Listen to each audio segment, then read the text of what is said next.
السلام علیکم دوستو۔ ابن شہر آشوب نے حضرت سلمہ، اسماء بنت امیس اور جابر بن انصاری، ابن عباس، ابو سعید خدری، ابو ہریرہ اور امام جعفر صادق علیہ السلام سے روایت نقل کی ہے کہ رسول اکرم صلی اللہ علیہ وآلہ وسلم نے قرائے الغمیم کے مقام پر نماز پڑھی۔ جب آپ نماز سے فارغ ہوئے تو آپ پر وحی نازل ہونے لگی۔ اتنے میں حضرت علی آئے۔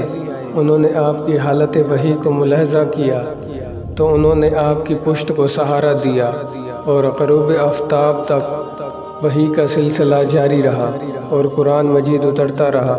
جب وحی مکمل ہو گئی تو رسول پاک صلی اللہ علیہ وآلہ وسلم نے فرمایا، علی کیا تم نے عصر کی نماز پڑھی؟ حضرت علی نے عرض کیا، نہیں یا رسول اللہ، میں نے آپ کو سہارا دیا ہوا تھا۔ حضرت نے فرمایا، اللہ سے دعا مانگو، وہ تمہارے لیے سورج کو پلٹا دے۔